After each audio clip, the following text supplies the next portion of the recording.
अर्जुन उवाच कैर्लिङ्गैत्रीन् गुणान् एतान् अतीतो भवति प्रभो किमाचारः कथं चैतान् त्रीन् गुणान् అతివర్తతే. అర్జునుడు మాట్లాడుతున్నాడు, శ్రీకృష్ణ, ఈ 3 గుణములను జయించిన పురుషుని లక్షణమేమి? అతని ఆచారం ఎట్టిది? ఈ 3 గుణములను అతడు ఎలా అతిక్రమించగలుగుతాడు? శ్రీ భగవానువాచ ప్రకాశంచ ప్రవృత్తించ మోహమేవ చ పాండవ నద్వేష్టి సంప్రవృత్తాని నివృత్తాని కాంక్షతి ఉదాసీనవదాసీనో గుణైర్యో న విచాల్యతే గుణావర్తంత ఇత్యేవ యోవతిష్టతి నేంగతే సమదుఃఖసుఖః స్వస్థః సమలోష్టాశ్మకాంచనః తుల్యప్రియా ప్రియో ధీరః తుల్యనిందాత్మసంస్తుతిః మానావమానయో తుల్యః తుల్యో మిత్రాదిపక్షయోః సర్వారంభ పరిత్యాగి గుణాతీతః స ఉచ్యతే.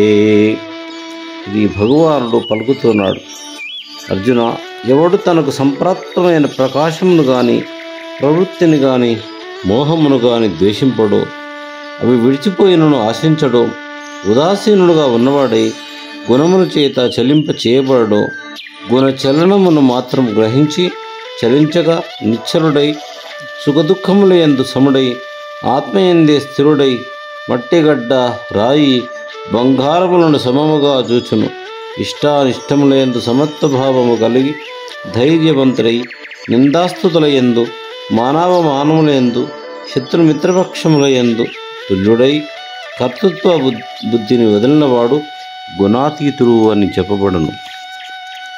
మాంచయో అవ్యభిచారేణ భక్తియోగేన సేవతే సగుణాన్ సమతీత్యైతాన్ బ్రహ్మభూయాయ కల్పతే.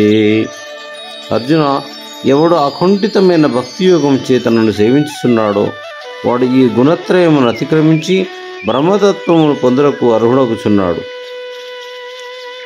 బ్రహ్మణో హి ప్రతిష్టాహం అమృతస్య వ్యయస్య చ శాశ్వతస్య చ ధర్మస్య సుఖస్యేకాంతికస్య చ.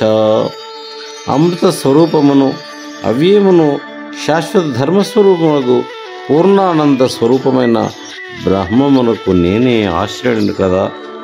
ఓం నమో భగవతే వాసుదేవాయ. ఈ విధముగా భగవద్గీత, ఉపనిషత్తుల, బ్రహ్మ విద్య, యోగశాస్త్ర సారమైనటువంటి శ్రీకృష్ణార్జున సంవాదం అనే గుణత్రయ విభాగ యోగము 14వ అధ్యాయము సమాప్తము. ఓం నమో భగవతే వాసుదేవాయ.